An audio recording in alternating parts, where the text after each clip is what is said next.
Decime, ¿qué pasaría si de repente se te descompone el auto o un electrodoméstico o cualquier otra cosa que consideres esencial para tu vida? ¿Recurrirías a la financiación o por otro lado tenés algún lugar de donde sacar para hacerlo en un solo pago? Y si te parece imposible tener un fondo de donde sacar para este tipo de emergencias, quédate por acá que hoy vamos a estar repasando en unos pocos minutos cómo construir tu fondo de emergencias y por sobre todo de una manera sostenible y que resista a la inflación. Vamos.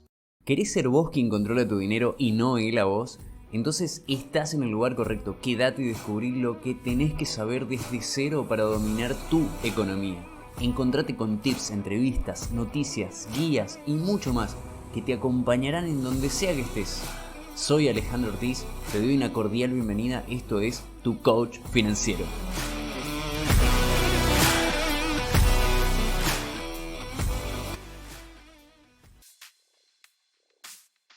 Así es, bienvenidos. Hoy vamos a estar hablando entonces de lo que es el fondo de emergencias y aunque suene un poco catastrófico la palabra emergencias, en definitiva vamos a ver que comienza siendo un fondo desde donde lo pensamos para sacar algo de dinero para urgencias, pero después con el tiempo también vamos viendo que nos va dando otro tipo de beneficios y por eso a mí también me gusta llamarlo el fondo de tranquilidad en ese sentido. ¿Y por dónde comenzamos? Por entender de qué se trata este fondo en principio, y acá sucede que muchas personas no tienen en cuenta para qué es este fondo, qué características tiene que tener, y entonces a veces cometen algunos errores, como por ejemplo si les sobra algo de dinero, lo van colocando en inversiones que por ahí no van a cumplir con el requisito de disponibilidad de dinero que tiene o con el requisito de riesgo para este tipo de fondos. Entonces, lo primero que podemos empezar a ver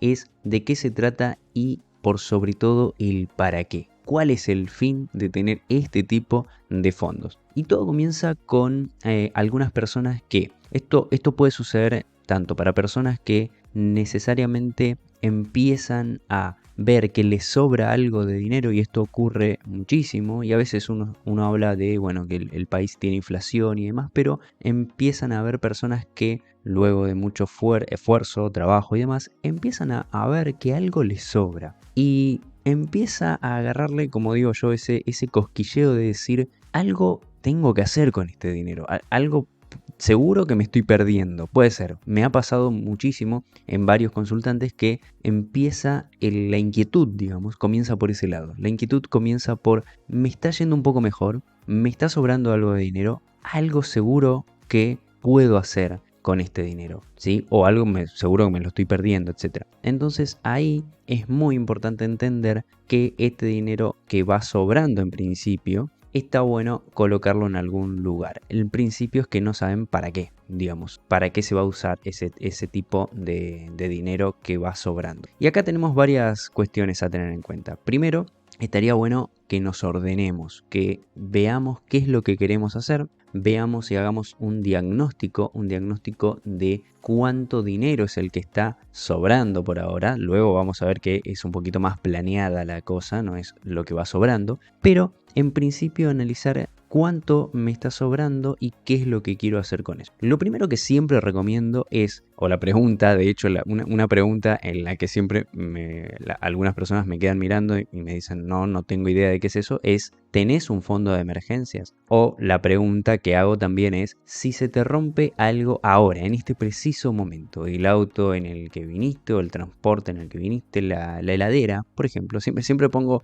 yo un caso muy caso, digamos, que es muy de primera necesidad, ¿no? Que es la heladera. La heladera obviamente guarda los alimentos, los conserva y la verdad que nuestra calidad de vida podría empeorar bastante si no tenemos heladera durante un tiempo largo. Entonces es algo que hay que reponer. A lo mejor, salvo contadas excepciones, si hay gente que está muy acostumbrada al auto, por ejemplo, al automóvil, si se le rompe el automóvil, se quieren matar y y lo quieren reponer lo más rápido posible. Pero sigo con el ejemplo de la heladera. La calidad de vida se iría cada vez más negativa, ya que conseguir alimento de en buen estado es una forma en la que nos podemos sostener. Entonces hay que reponerlo lo más pronto posible. Y ahí en general las personas, incluso esas personas que ya tienen dinero sobrante, por así decirlo, que ya tienen un dinero que les sobra, no es que les cuesta llegar a fin de mes. ¿Sí? Estamos hablando de ese tipo de personas, que no es que le cueste llegar a fin de mes, pero de todas maneras no tiene para esa emergencia, para salir ese día a un local y traerse una heladera en un solo pago, estamos hablando, ¿no? En un solo pago. Sí puede hacerlo y habitualmente lo que hace de hecho es ir y comprarlo con una tarjeta o con financiación propia del lugar, etc. Entonces, ¿por qué esa persona que sí tiene, sí le está sobrando, sí empezó a ver que su trabajo y el trabajo de su pareja o el trabajo de la familia está dando los suficientes recursos como para sostener un sobrante de dinero? ¿Por qué esa persona va y elige financiarlo? Decisivamente porque no tiene a lo mejor un fondo de emergencia. Entonces, esta es una gran importancia, la primera gran importancia, digo yo, de tener un fondo de emergencias. Y ahora vamos a ver cómo comenzar a construir de forma sostenible. Cuando digo sostenible es que no nos cause ese estrés. Va a llevar un tiempo, también eso hay que tenerlo consciente, y cómo superar a la inflación, ¿no? Cómo hacer que ese fondo, mientras lo voy armando, no sea consumido por la inflación propia de los países. Y vamos entonces con el paso número 1, por así decirlo, si esto es una serie de pasos, y va a tener que ver mucho con también un episodio que estuvimos viendo hace un tiempito atrás, que era cómo construir el primer ahorro. Bueno, todo va a comenzar con ese punto en el mapa en el donde estamos ahora, donde estamos hoy, donde estamos en ese punto del mapa para luego decidir a dónde vamos a querer ir. Y eso no es otra cosa que colocar en un cuaderno, en una planilla, en donde más cómodo te quede ese monto de ingreso, o esos montos de ingresos, si son muchos ingresos, por supuesto, esos importes de ingresos que tenés, esos importes de gastos que tenés, sumarlos y cuánto va quedando. Eso necesariamente es un análisis que hay que hacer para saber el punto inicial. Y una vez que tenemos ese sobrante, podemos empezar a proyectar para el siguiente mes, por ejemplo, que ese sobrante es el que vamos a destinar a construir el fondo de emergencias. Entonces, paso número 1, dejar por escrito, principalmente súper recomendado, por escrito, ¿sí? Esto no es mentalmente, ¿sí? Esto lo aclaro y vale la pena gastarnos unos segundos en aclarar esto. Esto no es mental, no es decir, bueno, más o menos yo sé que estoy ganando 100 y entonces gasto también más o menos 70, entonces me debe quedar unos 30. Porque de esa manera, al tenerlo en la cabeza, al tenerlo en la mente, el cerebro, primero, más que nada, al ser eficiente y al querer eficientizar siempre las máximas energías, no lo va a tener al detalle. Y también decir tener más o menos 30, en el caso del ejemplo que estamos viendo, que dijimos, tener el número 30, por decir 30, un número cualquiera, en la cabeza, hace que no registres algunos gastos menores que vas haciendo durante el mes. Entonces en el cerebro tenés acumulado ahí diciendo más o menos tengo 30 que me sobra, pero durante el mes vas gastando y también vas haciendo la cuenta mental, ¿no? Por supuesto, entonces gastas 4.5, 3.8, 2.3, son números que el cerebro no va sumando, no puede ir sumando frente al resto de todas las tareas cotidianas que tenemos en nuestras vidas, en el día a día, y resulta que cuando llega el mes que viene, no pudiste hacer esas sumas correspondientes. Tenías y tu cerebro, mágicamente, siempre guardó el número 30, no fue descontando esos gastos menores que fuiste haciendo. Cuando te encontrás con el resumen de la tarjeta o la cuenta bancaria que no te sobró 30, empezás a confundirte y te preguntas ¿cómo? Si me iba a sobrar 30. Bueno, en definitiva, te puede suceder algo parecido o no, pero la idea es bajar a tierra y dejar en un solo lugar, por escrito, el diagnóstico inicial. Cuánto te ingresó, cuánto salió y cuánto es lo que te está sobrando. Y el punto número 2 es súper importante, tanto como el primero. Esto va en ese orden, ¿no? El primer punto sí o sí es hacer el diagnóstico. El punto número 2 es vital, diría yo, y es definir el para qué. Definir el para qué se va a construir ese fondo. Y esto va a ser muy importante para que todo lo que no esté enmarcado en ese para qué no caiga como no caiga como un uso del fondo inadecuado. Y vamos a poner un ejemplo. Si estamos queriendo construir un fondo de emergencias para situaciones verdaderamente inesperadas, ¿sí? Hay muchísimas situaciones inesperadas en la vida, por supuesto, entonces vamos a tratar de enumerar cuáles serían para nosotros esas situaciones inesperadas. Una rotura de cualquier cosa de la casa, de los electrodomésticos, del auto, como habíamos dicho, enfermedades que se salgan, ¿no?, por fuera de la norma de los seguros médicos y demás, ¿no? Entonces, ese tipo vamos a tratar de darle un marco, un contexto que quede en un recuadro, digamos, lo más posible que se pueda, para que no suceda, por ejemplo, que de repente, digamos, nos invitan a una cena. Eso es una situación inesperada, tranquilamente, porque no estábamos esperando que nos inviten a una cena y de repente nos invitan a una cena. Entonces, ahí ¿es realmente una situación inesperada de la cual iría a sacar dinero de ese fondo que vengo construyendo para utilizarlo en ese momento? Puede que, acá no estamos diciendo, no vamos a juzgar qué es una situación o no inesperada, pero puede que eso entre en una categoría que se llame entretenimiento tranquilamente en un presupuesto familiar, en un presupuesto financiero, personal. Hay categorías y esto lo pueden ir encontrando. Tengo un curso gratuito que pueden ir a ver en mis redes, en Instagram. Lo dejo acá también en el pie de la descripción del podcast, en donde lo que propongo son diferentes categorías y reservarnos un espacio para el entretenimiento es vital, ¿sí?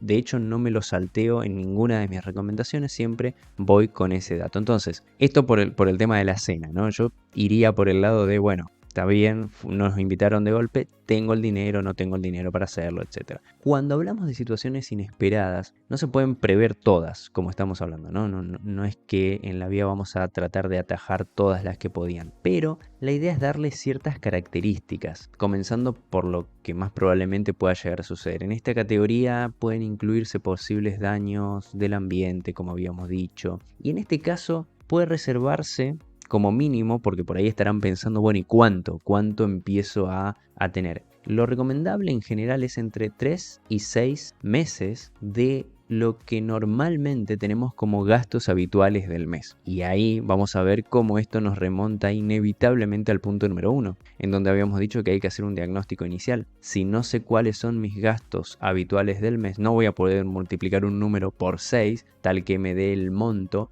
que tenga que resguardar para el fondo de emergencias. Entonces, por ejemplo, si detectaste después de hacer un diagnóstico que tus gastos habituales en el mes andan en torno a los 50.000 pesos, por poner un ejemplo, lo ideal sería que a lo largo del tiempo logres alcanzar un monto de más o menos, si estamos hablando entre 3 y 6 meses, de más o menos entre 150.000 y 300.000 pesos. Pero ahora bien, me podrás estar pensando, ya me voy adelantando a lo que puede ser que estés pensando, que es, ok, yo mientras esté separando el dinero para juntar esos 300.000 pesos que me acabas de decir, ¿cómo hago para que no se me gasten durante el transcurso del tiempo y la inflación haga ahí su trabajo, como siempre, bien disciplinado y constante, que es erosionar el valor del dinero en el tiempo? Entonces, por supuesto que estos fondos de emergencias tienen que cumplir al menos 2 requisitos fundamentales, 2 requisitos de los que no podemos obviarnos o esquivarlos. Y la idea es que, punto número 1, tienen que ser de gran liquidez y punto número 2, tienen que ir aguantando el peso de la inflación. Entonces, ¿Cómo hacemos eso? Inevitablemente vamos a ir hacia el lado de las inversiones. Vamos a tener que ese fondo, ese monto que vamos separando mes a mes, inevitablemente lo separamos y lo colocamos en una cuenta separada, punto importantísimo. Aquí abro también un paréntesis, en una cuenta en lo posible separada del banco. Hay muchísimos bancos en donde se puede abrir cuentas gratuitas o plataformas. Esto hablo mucho en mis redes también. Hay otro tipo de plataformas en donde colocamos el dinero. Estaría bueno también tenerlo, digamos, lo suficientemente lejos para que no sea una tentación y usarlo en todo momento, pero lo suficientemente cerca porque tiene que tener liquidez, que era el punto número 1. Entonces, ¿qué significa la liquidez? Que si estamos hablando de un fondo de emergencias que necesito el dinero rápidamente, no puedo estar esperando 30 días para que el dinero aparezca. Y esto sucede con los plazos fijos, por ejemplo, ¿no? Es un plazo fijo, que es el instrumento financiero por ahí más conocido, es que coloco un dinero en un cierto momento y 30 días después me dan el dinero con el interés correspondiente, ¿no? Ahora, en algunos países ese interés ni siquiera supera o iguala a la inflación, y por otro lado no cumple el requisito de la liquidez, no cumple el requisito de que tenga el dinero rápidamente. En ese caso ya tendremos que ir a investigar otro tipo de instrumentos financieros, y el siguiente escalón en todo inversor principiante, por así decirlo, es el fondo común de inversión. Los fondos comunes de inversión están dispersos en varios países y ofrecen a los inversores que se están iniciando, y a toda la gama de inversores también, ofrecen lo que es una cartera diversificada, es decir, se puede invertir en varias cosas al mismo tiempo. No lo invierte directamente, por supuesto, la persona que está invirtiendo, sino que tiene personas que saben lo que hacen y entonces están invirtiendo para lograr ciertos resultados. Próximamente voy a avanzar más y a profundizar sobre fondos comunes de inversiones, pero la idea es que se los dejo por acá para que vayan viéndolo. Prontamente también voy a sacar algún curso por ahí para que vayamos explorando y puedan tener acceso a esto, que la verdad es que es libre y gratuito para todos, el acceso a los fondos comunes de inversión. Entonces, cuando estamos hablando de fondos de emergencia, tenemos que tener estos dos puntos sí o sí en claro, que necesitamos tenerlos disponibles y necesitamos vencer o al menos igualar a la inflación. Y un punto importante y que no nos podemos olvidar es que los fondos comunes de inversión nos pueden ofrecer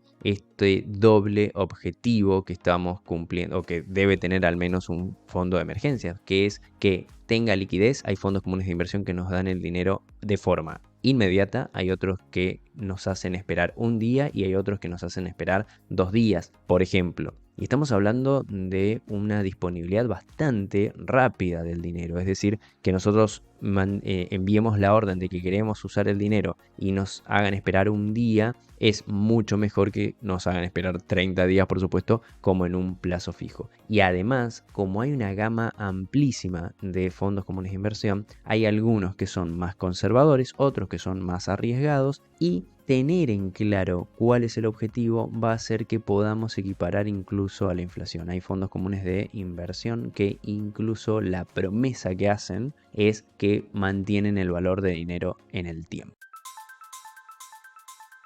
Ahora bien, por otro lado, no todo es emergencia, por eso decía que a mí también me gusta decirle fondo de tranquilidad, porque acá te voy a contar al menos 4 ideas, 4 cosas que se me ocurren a mí, para las cuales se puede ir juntando también de forma incluso hasta paralela al fondo de emergencias que tenés para situaciones inesperadas, o incluso podés llenar el cupo de uno y seguir con otro. Hay otros fondos de emergencia, por así decirlo, que pueden ser fondos, por ejemplo, para respaldo al desempleo. Y acá estamos hablando de un respaldo puede ser por las dudas de que me quede sin empleo, ya sea porque me despidan, o puede ser porque lo esté previendo de antemano y necesite un espacio en el tiempo para hacer otros proyectos. De hecho, acá me viene a la cabeza una anécdota que lo cuenta Luis Pita en su libro Ten peor coche que tu vecino, y él decía que trabajaba durante una temporada para que luego, durante otra temporada, se tomaba vacaciones que eran mucho más extensas que las vacaciones que le daban habitualmente en trabajos en relación de dependencia. Otro tipo de destino que pueden tener los fondos es para un respaldo para emprender. Si estamos queriendo hacer una transición entre lo que es el trabajo en relación de dependencia y el emprendimiento y no vamos a cortar de una sin tener un colchón financiero de antemano, se puede ir haciendo eso también. Los fondos de emergencia pueden ser fondos para vacaciones o incluso fondos para apoyo a la jubilación, y ahí empezamos a ver que tienen distintas temporalidades y además tienen distintos objetivos. Y ahí ya estamos hablando de fondos de a más largo plazo, por ejemplo, si estamos hablando de un apoyo a la jubilación. Pero eso es algo que también vamos a estar hablando, que tiene que ver con fondos o ahorros, mejor dicho, inversiones de largo plazo. Hasta acá el episodio de hoy. Hoy encontraste un concepto más, un dato que te puede servir en tu economía, pero ahí no termina todo. Falta lo importante. ¿Qué vas a hacer a continuación? Aplica esto que aprendiste con un pequeño paso, una pequeña acción como anotar lo que escuchaste o agendarte una tarea. Si tenés alguna duda, me podés escribir en las redes y no te olvides de compartir este podcast con quienes más querés. Nos vemos en la próxima.